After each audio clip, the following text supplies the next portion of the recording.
ꯇꯥꯕꯤꯔꯤꯕ ꯃꯌꯥꯝꯕꯨ ꯖꯦꯁꯤ ꯅꯤꯡꯊꯧꯖꯥꯅ ꯇꯔꯥꯝꯅ ꯑꯣꯛꯆꯔꯤ꯫ ꯈꯣꯔꯗꯥꯛ ꯏꯆꯤꯜꯗ ꯂꯩꯕꯤꯕ ꯅꯤꯡꯊꯧꯖꯝ ꯌꯥꯏꯁ꯭ꯀꯨꯜꯅ ꯏꯕꯤꯔꯛꯄ ꯂꯤꯛꯂꯥꯏꯉꯝꯕꯒꯤ ꯕꯨꯠ ꯍꯥꯏꯕ ꯋꯥꯔꯤꯁꯤꯒꯤ ꯑꯍꯥꯟꯕ ꯇꯥꯡꯀꯛ ꯄꯨꯗꯨꯅ ꯂꯥꯛꯆꯔꯤ꯫ ꯃꯌꯥꯝ ꯄꯨꯟꯅ ꯑꯃꯨꯛ ꯇꯥꯃꯤꯟꯅꯔꯁꯤ꯫ ꯈꯨꯡꯒꯪ ꯑꯃꯗ ꯂꯨꯈ꯭ꯔꯥꯕꯤ ꯃꯃꯥ ꯃꯆꯥ ꯂꯩꯔꯝꯃꯤ꯫ ꯃꯄꯥ ꯅꯧꯅ ꯀꯥꯏꯅꯈꯤꯕꯅ ꯃꯆꯥꯅꯤꯄꯥꯗꯨ ꯂꯥꯏꯔꯤꯛꯇꯤ ꯌꯥꯝꯅ ꯇꯝꯍꯟꯕ ꯉꯝꯈꯤꯗꯦ꯫ ꯑꯗꯨꯃꯛꯄꯨ ꯃꯆꯥꯅꯤꯄꯥꯗꯨ ꯏꯕ ꯄꯥꯕꯗꯤ ꯌꯥꯝꯅ ꯅꯤꯡꯊꯤꯖꯅ ꯍꯩꯈꯤ꯫ ꯕꯨꯙꯤ ꯂꯧꯁꯤꯡꯁꯨ ꯆꯥꯡꯈꯣꯟꯕ ꯃꯤꯑꯣꯏ ꯑꯣꯏꯈꯤ꯫ ꯑꯁꯨꯝꯅ ꯁꯨꯗꯨꯅ ꯅꯣꯝꯗꯨꯅ ꯃꯃꯥ ꯃꯆꯥ ꯂꯩꯔꯛꯄꯅ ꯃꯆꯥꯅꯤꯄꯥꯗꯨ ꯄꯥꯈꯪ ꯐꯥꯖꯤꯜꯂꯛꯂꯦ꯫ ꯃꯍꯥꯛꯀꯤ ꯃꯃꯤꯡꯗꯤ ꯃꯤꯌꯥꯝꯅ ꯅꯨꯡꯁꯤꯕꯤꯗꯨꯅ ꯂꯤꯛꯂꯥꯏꯉꯝꯕ ꯍꯥꯏꯅ ꯀꯧꯕꯤ꯫ ꯂꯤꯛꯂꯥꯏꯉꯝꯕ ꯈꯨꯡꯒꯪꯒꯤ ꯃꯤꯁꯤꯡꯅ ꯅꯨꯡꯁꯤꯅ ꯆꯥꯅ ꯇꯧꯕꯤꯕ ꯃꯤꯇꯥꯅꯤ꯫ ꯃꯍꯥꯛꯅ ꯅꯣꯡꯃ ꯂꯩꯀꯥꯏ ꯑꯗꯨꯗ ꯐꯧ ꯈꯨꯂꯪ ꯆꯠꯂꯝꯃꯤ꯫ ꯃꯍꯥꯛꯅ ꯈꯨꯂꯪ ꯃꯌꯥꯝꯒ ꯂꯣꯏꯅꯅ ꯐꯧ ꯌꯩꯔꯤꯉꯩꯗ ꯍꯩꯊꯥ ꯄꯣꯊꯥ ꯊꯥꯔꯛꯈꯤꯕꯤ ꯂꯩꯁꯥꯕꯤ ꯈꯔꯒꯤ ꯃꯅꯨꯡꯗ ꯂꯩꯁꯥꯕꯤ ꯑꯃꯕꯨ ꯎꯔꯨꯔꯦ꯫ ꯃꯍꯥꯛꯄꯨ ꯍꯦꯛ ꯎꯔꯨꯕꯗꯒꯤ ꯂꯤꯛꯂꯥꯏꯉꯝꯕ ꯏꯀꯥꯏ ꯅꯨꯡꯁꯤ ꯌꯥꯅꯕ ꯃꯤꯠꯐꯝ ꯃꯨꯟꯅ ꯌꯦꯡꯕ ꯉꯝꯖꯗꯕ ꯃꯁꯥꯗ ꯊꯣꯛꯈꯤ꯫ ꯑꯗꯨꯃꯛꯄꯨ ꯃꯍꯥꯛ ꯅꯨꯄꯤ ꯃꯆꯥ ꯑꯗꯨꯕꯨꯗꯤ ꯂꯣꯟꯅ ꯂꯣꯟꯅ ꯌꯦꯡꯈꯤ꯫ ꯅꯨꯄꯤ ꯑꯗꯨꯅꯁꯨ ꯃꯉꯣꯟꯗ ꯍꯦꯛꯇ ꯌꯦꯡꯂꯝꯈꯤ꯫ ꯃꯈꯣꯏ ꯑꯅꯤꯃꯛ ꯑꯃꯅ ꯑꯃꯕꯨ ꯃꯨꯟꯅ ꯌꯦꯡꯅꯕ ꯉꯝꯅꯗꯅ ꯂꯣꯟꯅ ꯂꯣꯟꯅ ꯌꯦꯡꯅꯗꯨꯅ ꯅꯨꯡꯁꯤ ꯅꯨꯡꯉꯣꯟꯒꯤ ꯑꯍꯥꯟꯕ ꯄꯥꯔꯥ ꯍꯧꯈꯤ꯫ ꯍꯥꯏꯔꯤꯕ ꯅꯨꯄꯤ ꯃꯆꯥ ꯑꯁꯤ ꯈꯨꯡꯒꯪ ꯑꯁꯤꯃꯛꯇꯗ ꯂꯩꯕ ꯄꯩꯁꯥ ꯄꯥꯏꯕ ꯐꯩꯖꯥꯎꯒꯤ ꯃꯆꯥꯅꯨꯄꯤꯅꯤ꯫ ꯐꯩꯖꯥꯎ ꯃꯆꯥ ꯅꯤꯄꯥ ꯃꯉꯥ ꯑꯃꯗꯤ ꯃꯆꯥꯅꯨꯄꯤꯁꯤꯒ ꯄꯣꯛꯏ꯫ ꯐꯩꯖꯥꯎ ꯍꯥꯏꯔꯤꯕ ꯅꯤꯄꯥ ꯑꯁꯤ ꯏꯅꯥꯛ ꯈꯨꯟꯕ, ꯂꯧꯌꯥꯝ ꯆꯥꯕ, ꯈꯨꯀꯟ ꯄꯥꯡꯒꯟꯕ, ꯃꯆꯤꯟ ꯆꯠꯄ ꯅꯤꯄꯥꯅꯤ꯫ ꯃꯍꯥꯛ ꯑꯆꯥꯎꯔꯝ ꯄꯥꯝꯕ ꯃꯤꯇꯥꯅꯤ꯫ ꯃꯍꯥꯛꯅ ꯇꯥꯡꯅ ꯐꯪꯖꯕ ꯃꯆꯥꯅꯨꯄꯤ ꯃꯩꯄꯥꯛꯄꯤ ꯌꯥꯝꯅ ꯂꯨꯅ ꯆꯥꯅ ꯌꯣꯛꯏ ꯑꯃꯗꯤ ꯏꯅꯥꯛ ꯀꯩꯔꯥꯛ ꯈꯨꯟꯕ ꯃꯤꯊꯣꯏ ꯃꯤꯍꯦꯟꯕ ꯃꯤꯑꯣꯏꯗ ꯊꯥꯖꯅꯤꯡꯉꯤ꯫ ꯑꯗꯨꯕꯨ ꯃꯤꯅ ꯅꯤꯡꯕꯅ ꯑꯃ ꯂꯥꯏꯅ ꯇꯝꯕꯅ ꯑꯃ ꯍꯥꯏꯕꯗꯨ ꯇꯁꯦꯡꯅ ꯊꯣꯛꯂꯦ꯫ ꯂꯤꯛꯂꯥꯏꯉꯝꯕ ꯃꯌꯨꯝꯗ ꯍꯜꯂꯛꯂꯒ ꯅꯨꯄꯤ ꯑꯗꯨꯒꯤ ꯃꯔꯝꯗ ꯋꯥꯈꯜ ꯈꯟꯕ ꯍꯧꯔꯛꯈꯤ꯫ ꯑꯩꯅ ꯅꯍꯥꯟ ꯃꯈꯩ ꯊꯕꯛ ꯁꯨꯕ ꯆꯠꯄꯗ ꯃꯍꯥꯛꯄꯨ ꯑꯃꯨꯛꯇꯁꯨ ꯎꯈꯤꯗꯦ꯫ ꯑꯗꯨꯕꯨ ꯉꯁꯤ ꯑꯩꯅ ꯃꯥꯕꯨ ꯍꯦꯛ ꯎꯕꯃꯛꯇꯗ ꯏꯀꯥꯏ ꯅꯨꯡꯁꯤ ꯌꯥꯅꯔꯤꯕꯅ ꯀꯔꯤꯒꯤꯅꯣ? ꯃꯍꯥꯛꯄꯨ ꯃꯤꯐꯝ ꯍꯣꯡꯕ ꯌꯥꯗꯅ ꯌꯦꯡꯖꯔꯨꯔꯒ ꯏꯀꯥꯏꯔꯤꯕꯅ ꯀꯔꯤꯒꯤ? ꯑꯁꯨꯝꯅ ꯃꯑꯣꯟ ꯈꯟꯗꯨꯅ ꯑꯍꯤꯡꯗꯨꯃ ꯂꯦꯟꯈꯤ꯫ ꯇꯧꯐꯝ ꯈꯪꯗꯅ ꯅꯣꯡ ꯍꯦꯛ ꯉꯥꯟꯕꯒ ꯃꯁꯥ ꯁꯦꯡꯗꯣꯛꯂꯒ ꯉꯔꯥꯡꯒꯤ ꯈꯨꯂꯪꯒꯤ ꯌꯨꯝꯕꯨꯗꯨꯒꯤ ꯃꯅꯥꯛꯇ ꯆꯠꯂꯝꯃꯤ꯫ ꯃꯍꯥꯛꯅ ꯌꯨꯝ ꯑꯗꯨ ꯍꯦꯛ ꯌꯧꯕꯒ ꯌꯨꯝ ꯑꯗꯨꯒꯤ ꯃꯄꯨꯒꯤ ꯃꯆꯥꯅꯨꯄꯤ ꯑꯗꯨ ꯎꯅꯗꯨꯅ ꯍꯥꯏꯔꯛꯈꯤ꯫ ꯏꯕꯦꯝꯃ,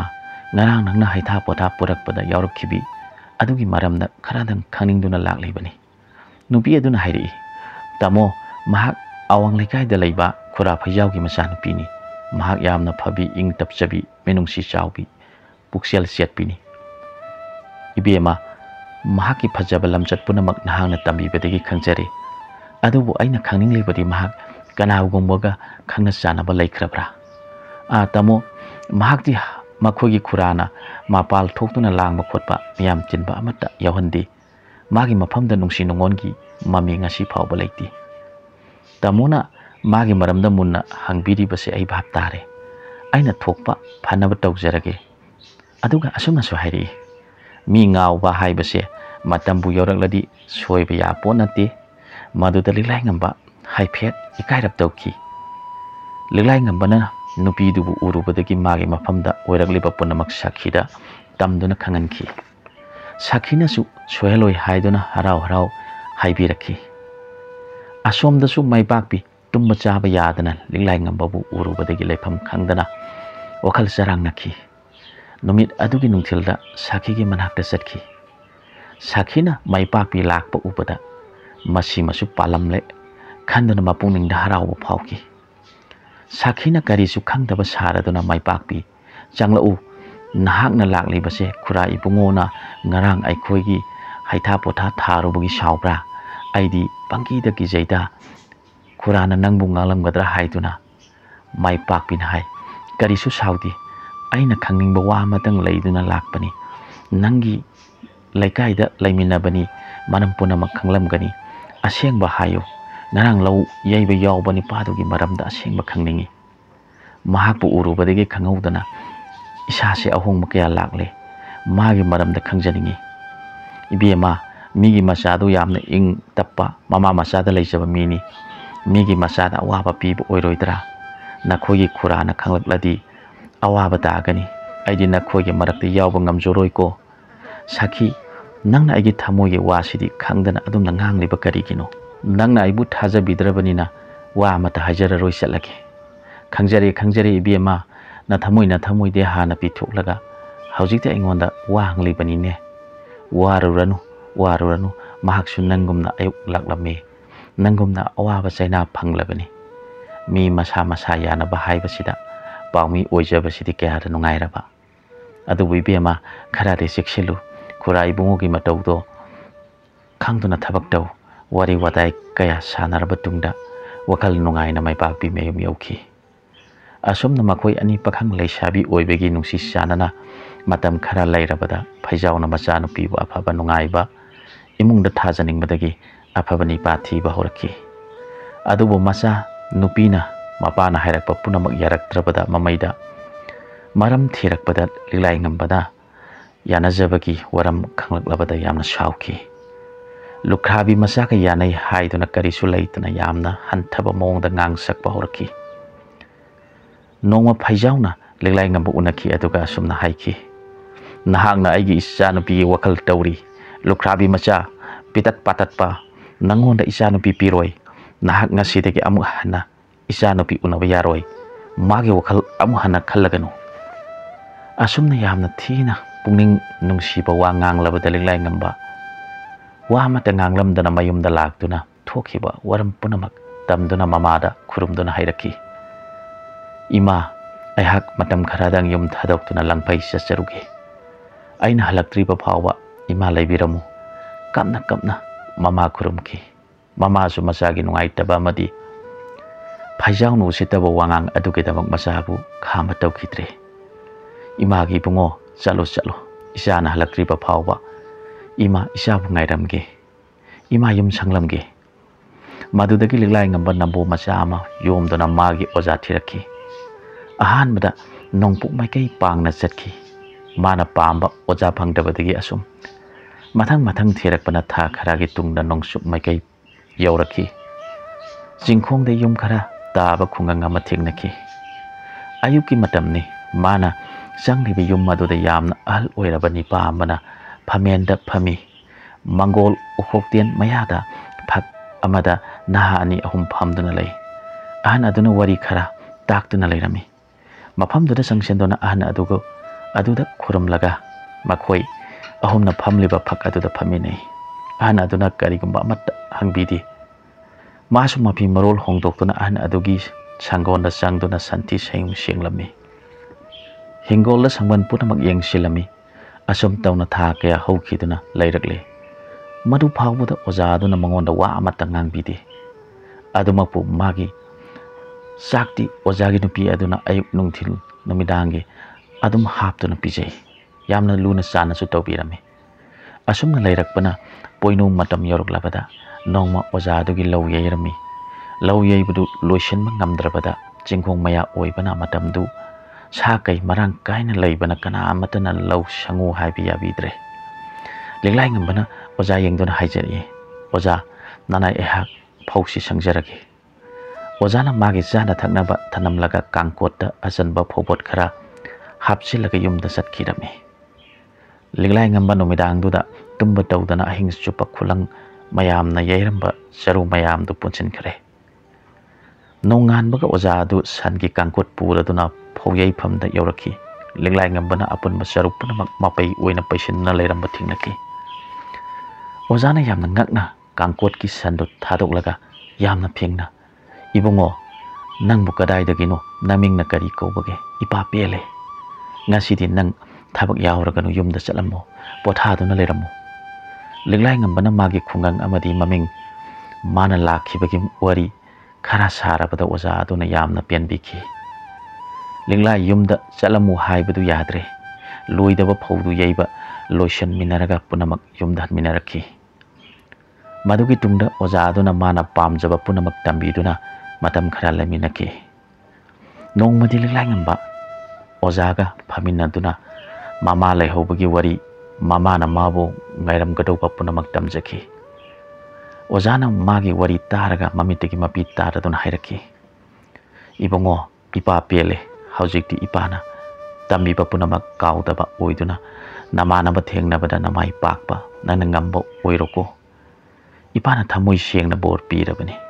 imana wana ngaiduna leiramgani chalo chalo imagi seba taujaruro kaina bidai tauraba matung liglai ngamba amuk mayum lomda lakhi mama masa unarabada haraubana wari sabagi mahutta kaminaki ibungo nahak miga lamba paba ngamlagadra imagi kripadagi gurugi thaujallagi mangol oiragani ima phare phare ima pele linglai ngamba nahan phaijaw na ngangkhiba wa singdu ngasidi ngambagum manakongda tarakhi mana hojik kari taugani khanba horakhi munna khallaba matungda aigi maibak pidi kanagumba amagi oiba yaroi aigi oigadabani haina khanduna si athaba apakpa mada maipak pi hoigi thongal wang mada hauriba khongnang pambiduda somna iduna thelami ina khunba kukan panganbagi machanupi nahak ngasidagi numit tareni gi manungda ngawragani chaningba chahoro setningba setlahoro soidraba wafamni chedubu paruba miyoising angakpa phaunakhi ikhang khangawdana numit tareni sudringaida maipakpi ngawba horakhi machadu ngawba horabada phaijaw akhangba maiba maibi kauduna layengba hore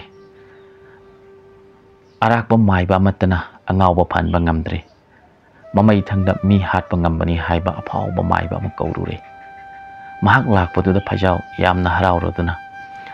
oja maibana ichanupibu ngawhalliba mi asi hatokpiyo maibana khumlaki wabiganu horen lai khurumlaba matungda soidana nipa adu mathwai manglagani makhoi ani na ngangna wawapam adu laikai aduda laiminaba makhoigi sagagi nipa masutai nipa do phaijawi sagai oiraba su liglai ngamba budi yamna nungsijaba mini mana mayum yaudringaida liglai ngambagi mayumda changlaktuna hairami ibungo nahakna maipakpibu ngawhanbra ngawhallurabadi mahak nahak siksilu nahak bo hanaba wa maibaduga ngangna horabani khura kari kari ngangna hobagi nasada takpiyu tada phaijauna maiba aduda nangbu hatpiyu hai maduda maibaduna horen numidang nang hatkani haina yahaure khurana hairi baduna achomba oirabadi horen numidanga makhoigi da satpiyu kumai yengbiyu hoi hoi ibungo khura satke numit tarabada laikai dugi makhura du phaijaw gi yumda satki phaijaw nasu ibungo nang laibra phamu phamu haiduna phida thai phida tu da phamduna makhoina tawriba punamak munna yengduna lei maiba aduna lai khurumnabagi damak polam punamak pusinduna sana mahi mamang da thaduna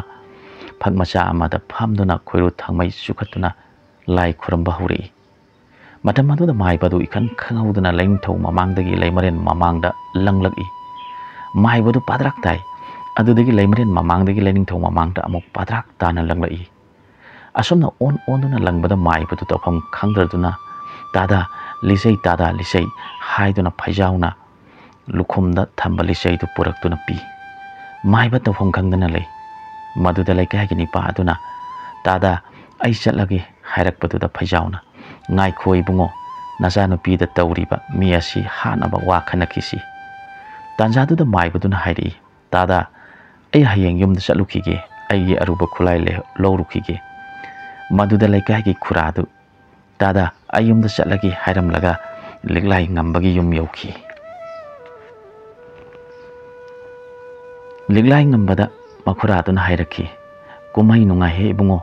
adubu hayeng mai badu mayumda chatlagani khulai aruba purga nangbu hatpa amuk lakani hayawi adama hayawbra khura madu oirabadi khura hayeng ayuk mana satpa nangnaba makhoigi da satpiyu aduga hayeng di saksu aikhoigi da sarasi hoi hoi bungo khura satke kumai yengluge aduga nangi nakta amuk lake no ngalabada makhura adu maibana satpa nangnaba phaijawi yumda thungki phaijawna ibungo phamu haidana phida thadana phamanki maibaduna mafi maron set chaduna chatkadawagi famfamda famduna lei phaijawna pukham apakpa achawba amada lupa satpi homdra khak rumal phajaba amada kuptuna maibagi mamangda thame liglai ngambagi yumdana mamada chel lupa manga khak piraga ima ngasidi kaithel lagi ngal laibirau thau thum morok mapang punamak sunaba laibirau khura do aikhoida sak jagani hairami mama do masana piriba paisa duna thong thangna pot chei punamak leirakami asomdana maiba aduna pukhamda thamliba rumal adu hangtuktuna yengbada paisa di yauramdre maibana phaijawda hangi tadana pibiri base pukham sibura paisa yauramdaba ubada phaijaw ngakpa phawkhri thuna amuk langduna maibada paisa katle oja maiba thuna mu hanbiraktuna isagi anhabasi phanbiyo tada karimata wabiganu ayum hek yaubaga mabu hanaba khulai purga lakhigani laikagi khurado su maiba hek satkibaga liglai ngambagi yumda parap lakhi ibungo makhoi pukhamdagi mangkiba paisa to nangna logadori-bra nangdi kadaida thamliba khura masak nungsidabaduda aina losenbani makhoi jatraduda loina naptuna leiribani nongmada amamamtang tahangani loina pithokloi yai adu oirabadi khura su komai yengba nungai dori nangi butsidi onthokna bu sakti leikhre asomdana maibadu mayum tamna parap satkherami mana thangliba khongthang khuding tungdasu kanagumba amana makhong thangbagi makol thoi maibadu tingak leithoktuni yengi kanasu udi amuk chatba hawi inarakliba midusu amuk lakba hawi maibadu singnarap tongna chaplepi inaraklibadusu chaplepi pakhatpa ama phawraduna maibadu kanna chenba hawre tungdasu kanna chenduna tanarpagi makol tai hanamukti maibadu masam chap yungna kibo haure so thabet honduna chelingai du da maibadu gi manakong mayada tada maiba adu wana chelibadu bukari kino ngai khu tamna dum satminasi haiduna maibadu gi lengjum da makhut ama tap pairakhi maibadu magi lengjum da pairak liba khuttu hek urubada lambi du da dum lek thaki badagi hawalak khidre matanga swaida leglai ngambagi butki ahanba tangkak loisinjare